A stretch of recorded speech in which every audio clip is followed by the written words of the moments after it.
Welcome to Cruise News, your daily update on everything happening at sea. Visit cruisenews.io to see today's stories and sign up for email alerts.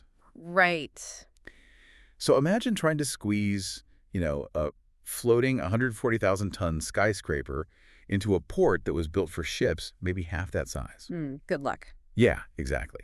And all while dodging localized tsunamis, navigating massive federal drug sweeps, and entirely rewriting your vacation plans on the fly. Yeah, it's a lot. It really is. I mean, that is the reality of cruising this season. We spent so much time looking at the sheer glamour of modern megaships, right? The five-star dining, the massive water parks, the record-breaking passenger numbers. Oh, absolutely. The amenities are just incredible. Right. But behind all those amenities, the actual landscape of cruising it's shifting violently under our feet.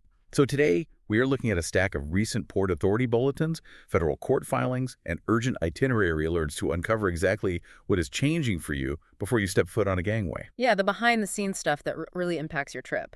Exactly. Our mission today is to extract the critical developments shaping the industry right now. We're talking onboard personal safety, massive embarkation changes, and the environmental forces that are actively rewriting cruise routes. I'd say the overarching theme in the industry today is just extreme adaptation. Yeah. The cruise lines are launching these incredibly sophisticated floating cities, but the infrastructure that supports them, the physical ports, the security perimeters, the waterways themselves, is just buckling under the scale. Right. It's just too much mass. Exactly. They are being forced to adapt in real time. So for anyone sailing this season, this means the behind-the-scenes realities are now dictating your front-end vacation experience. You have to be significantly more vigilant and prepared than you might have been, even just a few years ago. Well, I want to start by looking at that required vigilance, specifically focusing on a pretty disturbing development regarding onboard personal safety. Yeah, this one is tough. It really is. We're seeing a new kind of privacy battleground emerging on these ships. Okay. And this is really highlighted by a recent incident aboard the Celebrity Beyond involving a passenger from North Carolina, a man named Robert Key-Pang. Mm-hmm. He was actually arrested for unlawful video voyeurism after a concealed pen-style camera was found in a unisex public restroom. It's just a profoundly unsettling case. I mean, it really demonstrates how the sheer miniaturization of covert technology is turning spaces we universally assume to be private into massive vulnerabilities. Right. When a high-definition video camera can be disguised as, like, an ordinary disposable pen, the traditional security perimeter completely breaks down. Well, the timeline of how this actually unfolded is a masterclass in ship-to-shore coordination. So the Celebrity Beyond departed Miami on March 30th for a standard Caribbean itinerary. Okay. The very next day, March 31st, shortly after the ship left Cabo Macoras in the Dominican Republic, crew members were doing routine cleaning in that unisex public restroom. Just normal housekeeping. Yeah, exactly. And they spotted what looked like a standard pen tucked underneath some discarded hand towels. Oh, yeah. But, upon closer inspection, they realized it contained a microscopic video lens. Which really highlights a fascinating paradox about ship security. Because cruise lines operate some of the most advanced, comprehensive surveillance networks on the planet. Oh, yeah, the cameras are everywhere. Right. If you are in the casino, walking down a public corridor, or sitting by the pool, there is an eye in the sky tracking the flow of thousands of people. But that million-dollar security apparatus fundamentally stops at the restroom door. As it should. Exactly. The expectation of privacy is absolute. So preventing illicit activity in those sensitive areas relies almost entirely on the physical, manual sweeps conducted by the housekeeping and maintenance staff. So the onus is placed squarely on the crew's intuition. I mean, they have to spot an anomaly, like a pen sitting under a pile of damp towels, Right. and realize it doesn't belong. Right, and act on it. Exactly. And once they found it, the ship's chief security officer immediately escalated the situation. They didn't even wait to return to the mainland. They contacted the FBI while still at sea, and then utilized their hallway surveillance network. That's smart. Yeah. Since they obviously don't have cameras inside the restroom, they pulled the footage from the corridor outside to see exactly who entered that specific door during the time frame before the camera was discovered. It's just a basic process of elimination, really. They narrowed the foot traffic down to 9 passengers, and according to the federal allegations, Peng was identified on that hallway footage. Wow. Yeah. So when the ship finally docked at Crown Bay in St. Thomas on April 1st, the local Port Authority personnel and the FBI were waiting to physically take over the investigation. They were just waiting for them at the dock. Waiting right there. They pulled the memory card from the device and found it had captured about 90 minutes of footage, showing the camera being deliberately positioned toward the toilet area and recording multiple individuals. Ugh, that makes my skin crawl. And the investigation expanded pretty quickly from there. Agents searched Peng's laptop and alleged they found even more videos, including footage showing at least one child in the restroom. Just horrific. Peng allegedly admitted to placing the camera, stating he bought these spy devices earlier in the year and just started recording the moment the ship left Miami. Unbelievable. Yeah, he was removed from the vessel, appeared before a U.S. magistrate judge on April 2nd. He was released on a $1,000 bond, ordered not to use covert recording devices, and now faces up to a year in prison and a $100,000 fine.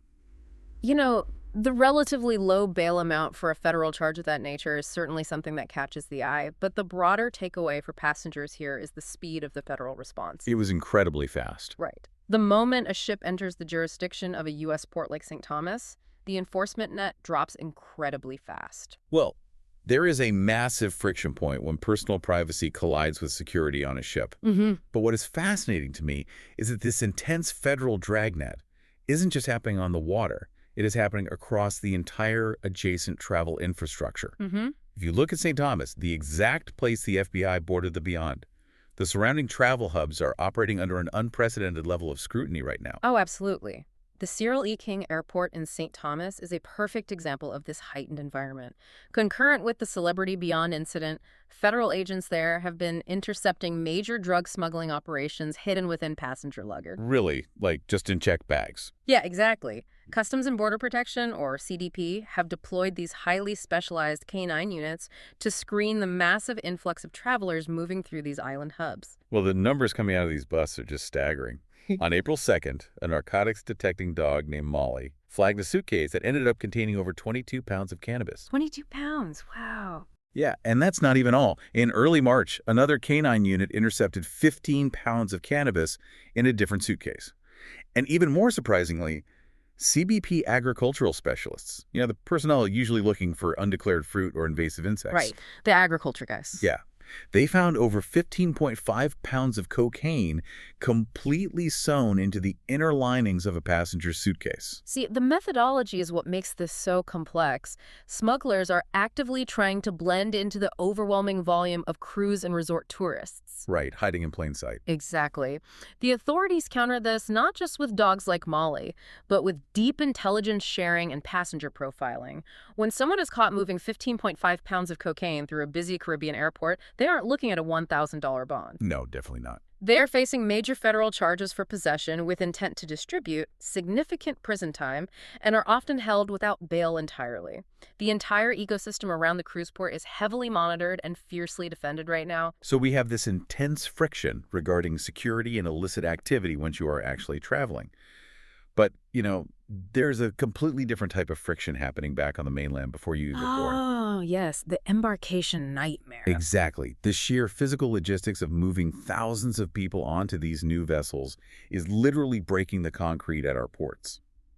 This brings us to Boston's Flynn Cruiseport, which is currently undergoing a massive $100 million terminal overhaul. $100 million. Yeah, started in November 2025 and will stretch all the way through 2029. The Boston overhaul is entirely reactive.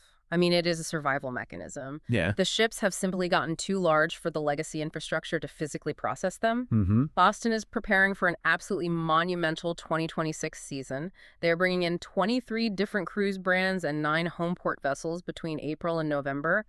And the anchor of that entire season is the Norwegian Breakaway. Well, the Breakaway is a beast. I mean, it'll be the largest ship ever to Homeport in Boston.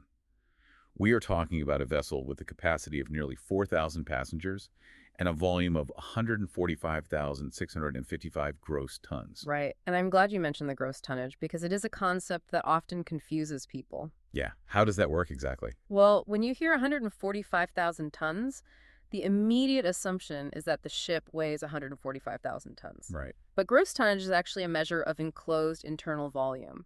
It is a calculation of space, not weight. Oh, interesting. Yeah. 1 gross ton equals 100 cubic feet of enclosed space. So when Port CEO Rich Davey talks about upgrading the port to handle these ships, he is talking about the sheer physical mass and volumetric footprint of these floating resorts pulling up to a pier built decades ago. Right, the situation in Boston right now is like trying to completely remodel your kitchen while actively hosting a Thanksgiving dinner for 4,000 people. That is a perfect analogy. Because the construction is reducing the available indoor space at the exact moment, the biggest ship in the port's history is trying to load passengers. So the logistics are getting incredibly messy. Starting April 14th of 2026, Norwegian Cruise Line is forcing passengers to use a temporary outdoor covered tent for check-ins right at the pier. Yeah. You start the embarkation process out in the elements in this tent, and then eventually filter inside the remaining terminal building for final security screening. Something like a bottleneck waiting to happen. Oh, absolutely. From an operational standpoint, when you drastically reduce the holding capacity of a building, the fluid dynamics of human traffic become incredibly volatile. Which means Norwegian has to be ruthless about their boarding process. They are warning guests that pre-selected boarding windows will be strictly enforced. You cannot show up 3 hours early hoping to grab a drink on the Lido deck, Right. and you cannot show up late. If 4,000 people ignore their assigned times and bottlenecks outside a temporary tent, the entire system just collapses. Furthermore, they are not mailing luggage tags in advance anymore. Oh, wow. Yeah, you have to access them via the mobile app or your cruise documents and print them yourself before you arrive. Because the last thing they can afford is a family of 4 standing in an outdoor tent, digging through their phones, trying to manually write out luggage tags while thousands of other people are pressing in behind them. Right, you'd have a riot. Seriously, it shifts the burden of preparation directly onto the passenger. But looking long-term, that $100 million is buying critical future-proofing. What are they actually getting for that money? Well, they are installing a new passenger boarding bridge to speed up the physical loading process. They are expanding the internal holding rooms to comfortably seat 1,000 people at once. They are adding new escalators, and most importantly, making structural improvements to the pier itself to support the draft and the massive weight of these new vessels. There's also a major sustainability mandate tied to this overhaul. Boston is aiming to implement ship-to-shore power by 2030. And the engineering behind ship-to-shore power is monumental. It isn't like plugging your phone into a wall socket. I would hope not. You are taking a massive vessel that operates on its own self-generated microgrid, often running at a specific frequency like 60 hertz, and you have to seamlessly sync that with the local city power grid without causing a massive surge or blackout. Oh, wow. That sounds complicated. Extremely. You are transferring tens of megawatts of power so the ship can turn off its massive diesel engines and eliminate local emissions while docked. The fascinating part is that the cruise industry is actually outpacing the municipalities here. Wait, really? Yeah. Massport noted that nearly 80% of the ships calling in Boston already have the multi-million-dollar hardware installed to plug in. They're literally just waiting for the port to finish building the outlet. That is wild. It perfectly illustrates how these ships are pushing the absolute limits of our coastal infrastructure. And the Norwegian Breakaway isn't just dealing with these localized check-in headaches either.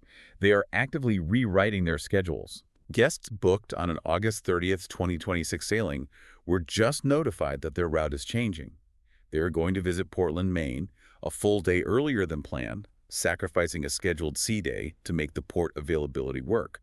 While a single itinerary swap might seem minor, it is indicative of a much larger industry-wide reality.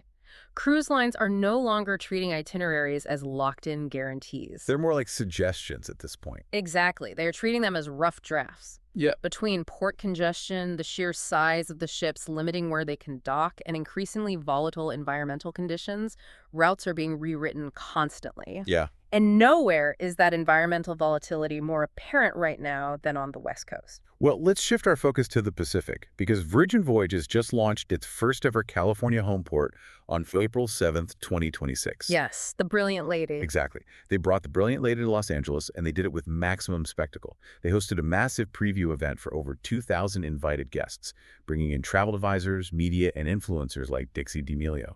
Sounds very Virgin. Oh, it was. They threw their signature Scarlet Night poolside events, really hammering home their adults-only, no-buffet, high-energy concept for the West Coast market. Strategically, this is a massive deployment shift. Virgin has heavily concentrated on Florida, Europe, and recently New York.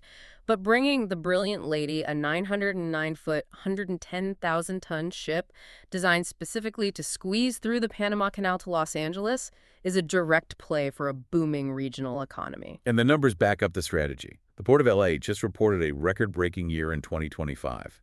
They processed 1.6 million cruise passengers, which injected an estimated $300 million into the local economy. That's huge. It is. Virgin is tapping into that with these short five-night loops they call the LA Mermaiden, hitting Santa Barbara, San Diego, and Ensenada, alongside longer Mexican Riviera trips down to Cabo San Lucas and Puerto Vallarta. It is a very smart business move to capture the premium Californian traveler who wants a quick, luxurious getaway without flying all the way to Miami. Absolutely. Yeah. But I do have to question the next phase of Virgin's master plan here. The Alaska deployment. Yeah. The LA season is essentially just a spring warm-up. In May of 2026, the Brilliant Lady is scheduled to reposition up to Seattle for Virgin's inaugural Alaska season. This is where I see a massive clash in demographics. Oh, so? Well, Virgin's entire brand identity is built on this high-octane, party-centric atmosphere, right? They heavily promote morning dance raves, drag brunches, and high-intensity vibe ride cycling classes. Right. Does that hyperkinetic energy really translate to an Alaskan cruise, which is, traditionally marketed to a much more serene, nature-focused traveler looking for quiet observation? That tension is exactly what industry analysts are watching right now. Virgin's senior director of itineraries, Natasha Salcedo, addressed this by stating they want to enter the Alaska market and do things a little differently and intentionally. Okay. They are fully embracing their status as the alternative, disruptive option in a traditional market. But, your point about the clash between the ship's vibe and the destination is totally valid, because the pristine nature of Alaska doesn't care about a morning dance rave. No, it definitely doesn't. In fact, the harsh realities of the Alaskan wilderness are forcing Virgin to drastically alter their plans before the season even begins. Yeah, this is perhaps the most significant itinerary shift we are tracking. Yeah. Virgin has completely removed Tracy Arm Fjord from all of the Brilliant Lady's 2026 Alaska sailings. Yeah. If you book this cruise expecting to sail down that iconic waterway, it is no longer happening. And the mechanism behind this cancellation is entirely geological.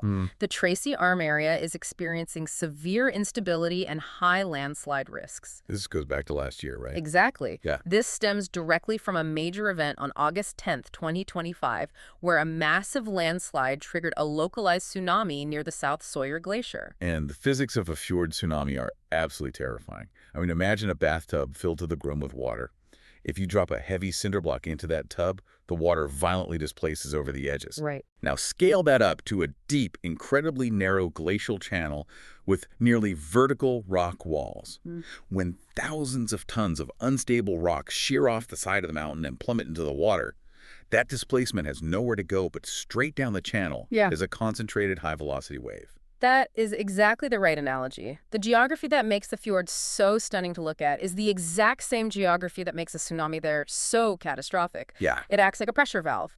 Even for a marvel of modern engineering like the 110,000-ton Brilliant Lady, navigating a narrow channel during a localized tsunami is an unacceptable risk. The vessel is massive, but in that specific, tightly confined scenario, it is highly vulnerable. It's just a sitting duck. Pretty much. The cruise line simply cannot risk the safety of nearly 2,800 passengers against unpredictable geological forces. So, to compensate, Virgin notified guests that the ship will pivot to scenic cruising through Endicott Arm to view the Dawes Glacier. Geographically, it is in the same general vicinity. I mean, Endicott Arm shares an entrance with Tracy Arm at Holcomb Bay, about 50 miles south of Juneau, but it is currently deemed much safer.